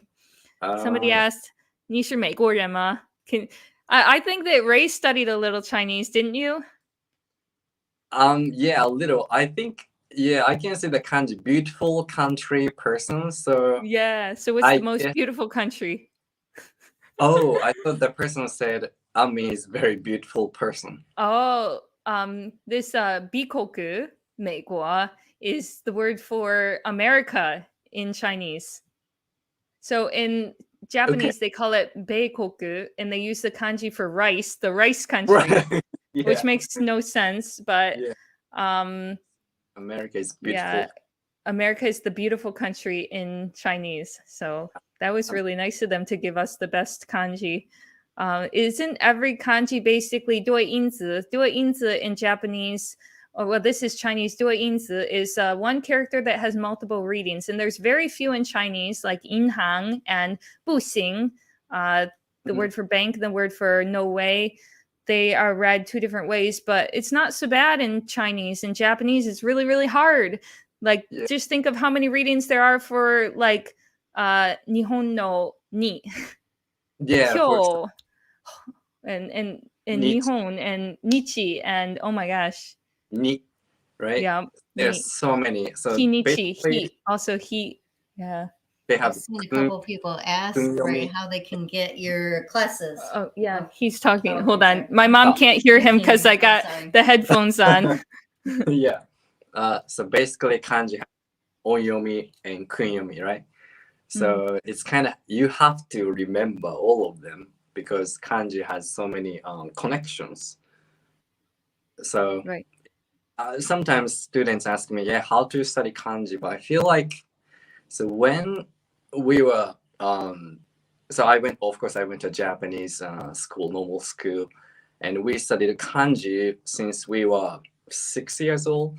And then we just write it down, like, every single day. We learned 5 kanji every day, and then we had a test every Friday. So we just needed to write it down and read it loud, and that was our way to study. So I feel like there's no advice for learning kanji, just write it down. Yeah, you have to write it really many times, repetition and just immersion, seeing it over and over again. My mom just brought up that you were doing some sort of exchange program and people were asking about that. So if you'd like more information about that, you should visit Ray's channel, and I'm sure he takes comments and stuff. So reach Yeah. out to him. Konnichiwa, my dude. I want to thank you so much for your help today. You definitely helped a lot. You're a good moderator. 楽しかった。 Okay. 楽しかった。よかったね。ありがとう。本当にあり助かがとったよ。Okay. じゃあね。う。みんなバイバイ。Okay. 失礼します。失礼します。So that was Ray. If you don't mind, go over to his channel if you're interested in learning Japanese. He is a Japanese teacher. Somebody said, it's been fun. Hope to see you in December. Oh my gosh, it's Liz again. Okay, Liz, we'll definitely hang out. It's always funny. I always thought that like nobody from back home was watching, but they are. They are watching. So one time, one of my friends from college sent me a super chat. I was so shocked. I was like, Mark from college? Holy crap, you're here. She'll bring up things about her videos. I'm like, I've watched every one of them. I know. My mom's the only one in my family. Maybe my godparents too, who were also watching, also saw every single video. So I really appreciate that. And I appreciate all of you who came. You're the hardcore of the hardcore. You're the most dedicated fans, and I appreciate you the most for sure. And I can tell you the theme of the next video, if you'd like to watch it, is going to be the Halloween one. I'm going to try to get that Halloween video out as soon as possible. It's going to be a lot of fun. If you want to see the one from last year, check that out. This one's going to be even better because I somewhat know what I'm doing this time. Yeah, I feel like the most unprofessional YouTuber out there. I'm very amateur with my filming. I'm very amateur with my editing. I go out there. I'm just like, let's see what happens today. Or I go to meet people for interviews, and somehow in the editing room, I'm able to pull a miracle like a lot and make it. You keep it real. Nothing is ever staged, fake. It's all completely 100% real, and that's important. I think that's important. Just to like people that are not expecting it to be National Geographic. I feel like some YouTubers get a little over the top with the editing and production, like they're making something for TV. When YouTube is supposed to be personal, it's just like everyday people talking to each other. I'm talking to you. We're talking back and forth. We don't have any middleman between us, and we don't need to be fancy or put on like a facade or anything. Just be real. So one of my favorite YouTubers is a guy named Bald and Bankrupt, and he just walks around with the equivalent of a GoPro and he just talks to people. And I saw his videos, and that was one of the things that inspired me to do YouTube for sure, because I just thought that was so cool. I'm like, I bet I could do something like that in Japan, and I don't have to be fancy or technical or buy all these $10,000 cameras or be ridiculous, like have a full production crew. So I hope that you like the more personal videos. And yes, I am holding my microphone once again. We do have a stand, but we do not have a table to put it on. I think we're just sitting on too close together. Yeah, we are literally sitting on the living room floor here just talking to you, and maybe you're sitting on your living room floor watching us. But yeah. So I'll be in America very soon, and it's going to be a long trip. It's the first time that I've been home in 3 years, over 3 years. Long overdue. Imagine not seeing your family for 3 years. A lot of people wouldn't be able to do that, and I pretty much didn't choose to do that. It just worked out that way. But my mom's been with me through the whole time. I had a lost period where I didn't know what to do. I couldn't really move. I felt like I was in limbo. I didn't want to go back to America, but I was waiting to get back into China, and that was a really rough part. And that's when I started my YouTube channel. So it was this channel has always been an outlet for me to forget about any problems I'm having and just try to have fun and talk to you guys. You need a tripod. Yes. Perhaps I do. Perhaps I need an actual desk, because we're just sitting on a table in my living room, like the living room table in the middle. Japanese style. Yeah, exactly. One headphone and no table. Okay, we could use. There's lots of options for us here, but for now, we're just we're roughing it. One more message from Jim, who is a huge supporter of this channel, Cindy, and he wrote your name. Okay, Cindy, thank you for sharing Anming with all the channel subscribers. This has been a great live stream. Thanks for these 2 hours. Thank you, Jim. Thank you so much. And somebody also wrote, you should connect with Xiaoma. You know, he lives in a different country from me. I always have a difficult time. Some other YouTuber, actually, a guy that's really big, Steve Kaufman, reached out to me and he wanted to do a video. And you've heard of Steve Kaufman. And I could not for the life of me think of a single topic that we could talk about, because him, like Xiaoma, is all over the internet. You know who he is, needs no introduction. But and like, you talk to so many other people and you do interviews all the time. Like, what the heck is left? What is left? That's different. I couldn't think of any good ideas, but if you have some good ideas that you think would go viral, I will consider them. But for now, I got nothing with that. But I'm looking forward to being back in the US. My mom was trying to convince me to go to Chinatown in California and do a video. And I'll see. Maybe that's more likely that I'd go to LA or something to try to do a video there. It's drivable from Phoenix. So. It is. So you might see me walking down the streets of LA. I don't know. We're also going to do a deep south tour, southern tour. Southern tour. We're going to go to Louisiana, Mississippi, Alabama, Florida, possibly just drive all the way down to the Keys. And if you think you see us, come take a chance and say hi, because we've gotten a lot of posts after we've been touring that people say, I thought I saw you. Were you here? Well, and yes, say hi. Almost every time they were right. Almost every single time. Oh, somebody said collab with Lindy Boats. I'd be more likely to collab with her. I've followed her channel for a long time. But again, I got to think of a flippin' topic.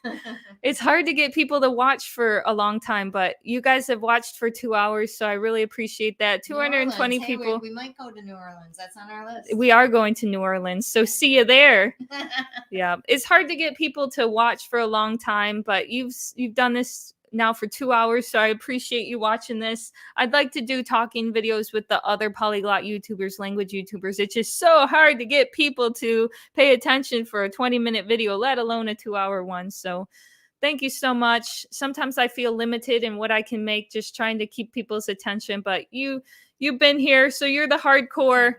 Out of 700,000 people, we have 200 plus people that are really hardcore and really cool, and I appreciate every single one of you. So please take this moment to give this video a like. And if you have time today, go check out our wedding video. I'm going to put in the comments section here. So thank you very much, everybody, and I'll see you probably in America. We'll do another live stream. Go to Ann Arbor. Maybe we will. See you at Halloween too. See ya, and look for our Halloween video. And thank you very much. Thank you to our moderator, Ray. Thanks, everybody. And see you in America for the next live stream. All right. Okay, bye-bye. Okay, end broadcast. Amateurs here. All right, bye-bye.